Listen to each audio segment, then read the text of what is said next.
This is Diego, one of our 25 Sulcata tortoises and over 5 dozen tortoises at Joshua Tree Reptile Haven. We're going to go over quite a bit of information today. Metabolic bone disease. We're going to talk about Tim and Harold and what they're up to. We're going to show you our 5 newest Sulcatas. That's right, 5. We're also going to show you some of the other tortoises that we have here. You comfortable, Diego? You might want to get comfortable too.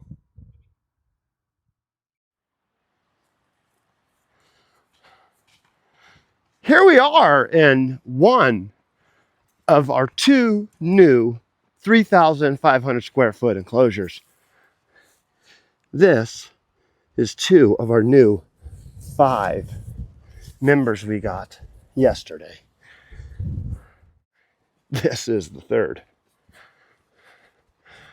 We're very excited about these 3 girls they are.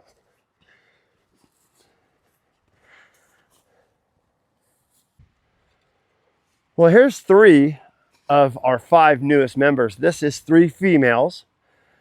We worked closely with another organization that just did not have the space. And there's some people that put that down as a negative, that an organization that had these tortoises rehomed them or looked for somewhere else for them to go. We think they should be commended for admitting that the tortoises deserved better and finding something better. So we are happy to have these new 5 members.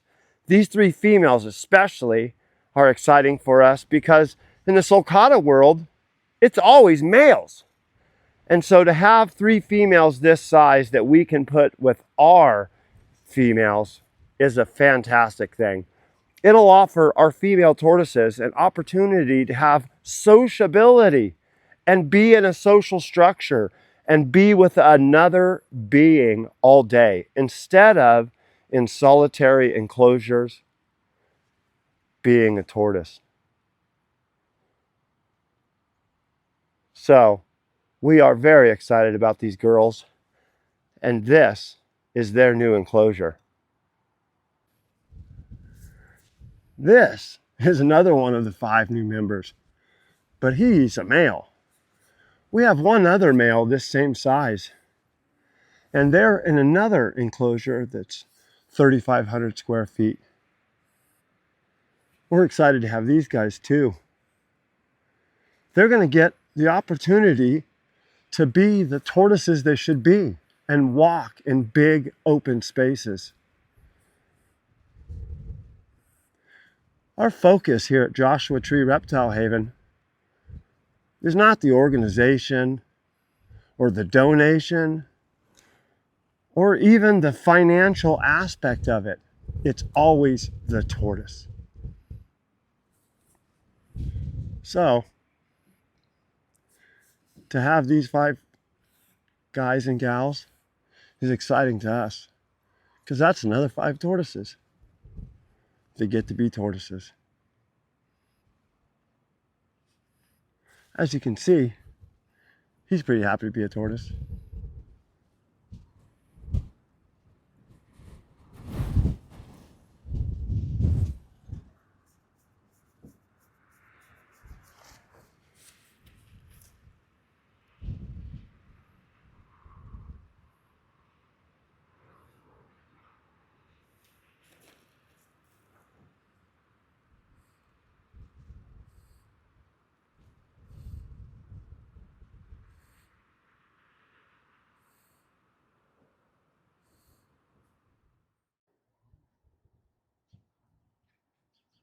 In Tim and Harold's story, there's been a lot of comments and questions about metabolic bone disease. This is Diego, and he has the telltale sign of metabolic bone disease. Metabolic bone disease causes the bones to actually be soft. And what happens with tortoises is their shell is keratin over a thin layer of bone. And when they get metabolic bone disease and have soft bones, the weight of their own shell causes it to collapse. And here in Diego, you can really see that well.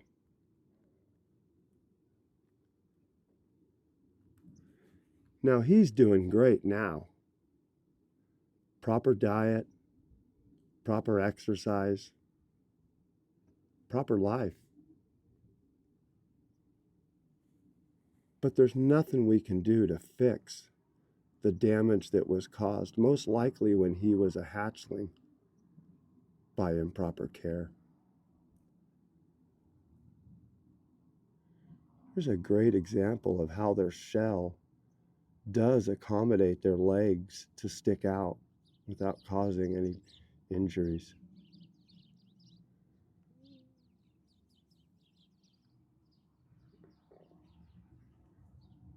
Diego was at a sulcata rescue and nobody wanted him because his shell was like this.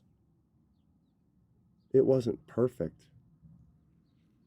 And so we worked with the rescue to give him a forever home.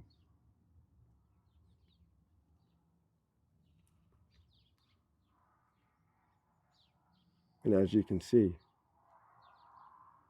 he's pretty happy.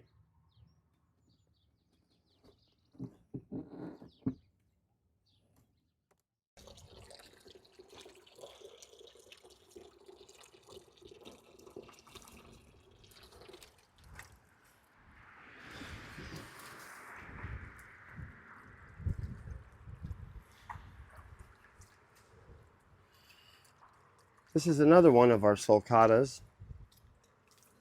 This guy is Teddy. And he's another tortoise that we have that has had metabolic bone disease. And here it is. You can tell his shell has collapsed in.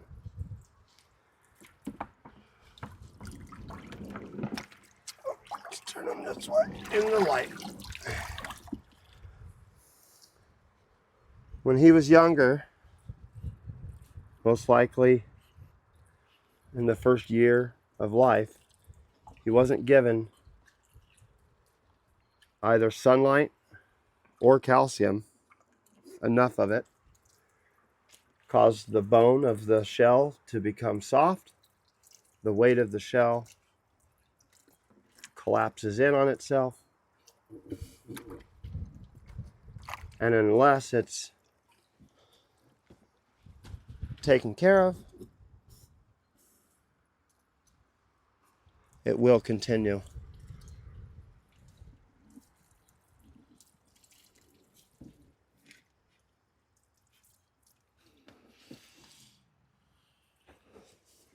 Can we clean your face?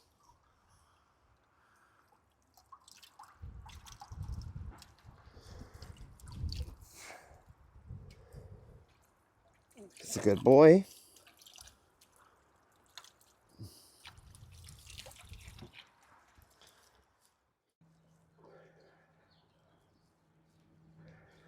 This is Harold's back right leg. And this is the injuries that everyone was concerned about.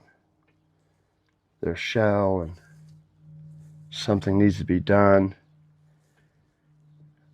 As you can see naturally, the shell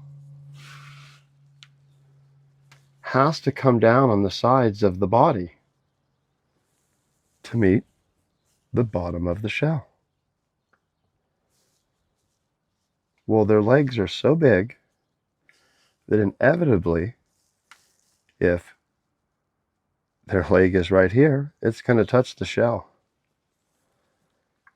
You see this scoot here and the shape of it, it's actually designed for their leg to be right here and not cause an injury.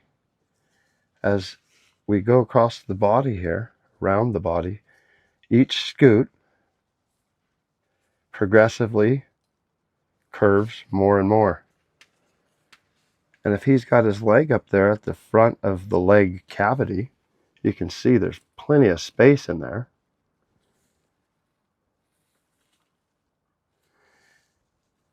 You can even see under here. And this is the second scoot back from the scoot that's designed for their leg to be. So you can see the space there in between this second scoot and the leg, even as far forward as it is now. But it is going to touch. And if Harold was pinned in that refrigerator case and frantically trying to move and running that leg up and down and up and down and up and down, trying to just get some traction on that tile floor they were on, inevitably that is going to cause an injury. And these injuries are old and have not occurred since we've had them. We've taken very extra special care to make sure that we don't create that type of situation. That's why it was such a big deal to make their house as big as it is that so there was plenty of space for them to be able to move around and not ever have that type of situation.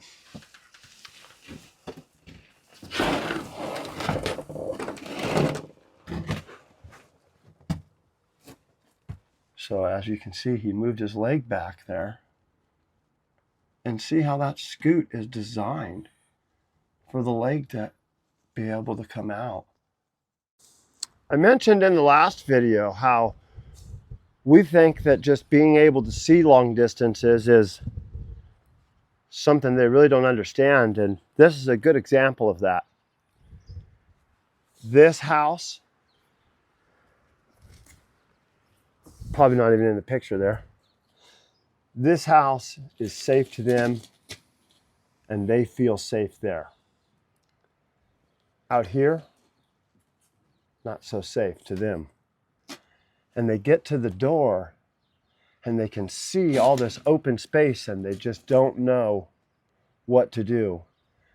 And it is scary for them. Harold, it's all right. It's okay. Now he wants to go back inside, and we don't want him to do that. It's okay.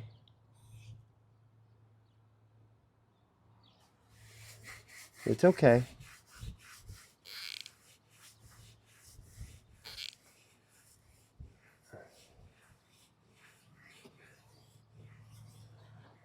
I've got the camera very far back because I don't want to scare him with it and make it even more of a frightening experience to come out.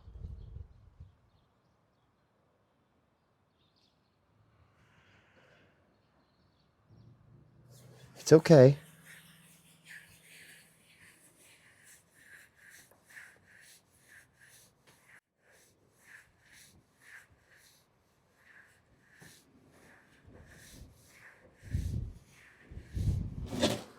It's all right.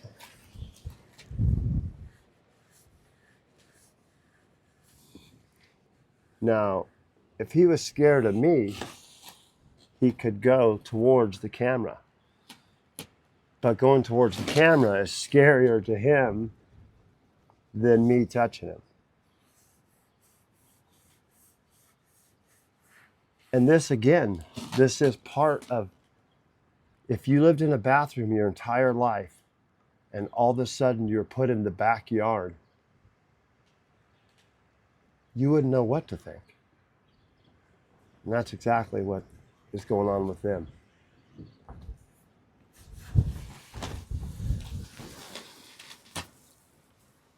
It's okay. Come on. There you go. There you go. Come on.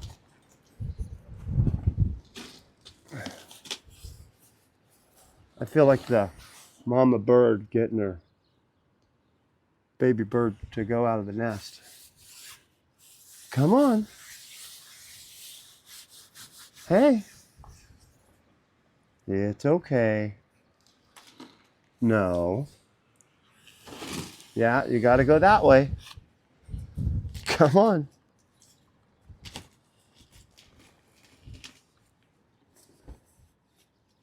We use the bottom of their feet as a technique for all kinds of things. Get them to stick their head out, get them to try to move forward. Their back feet feel very vulnerable to them. There you go, Harold. That's a good boy. There you go.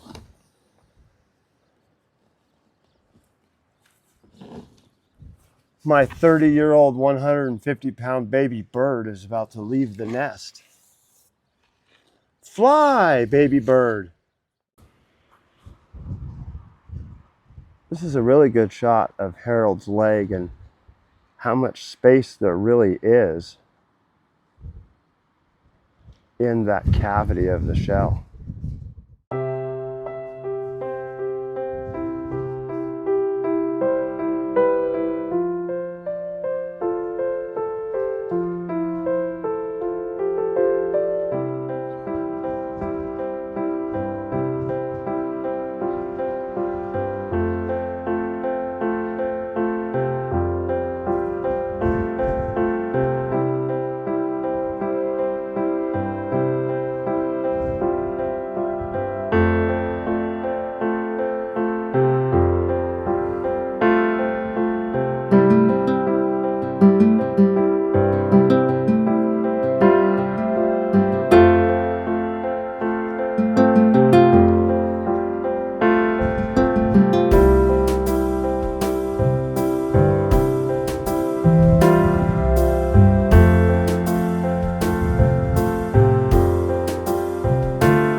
that Missouri, huh?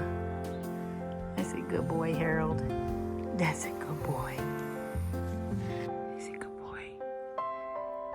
Come on, clean it. That's a good boy.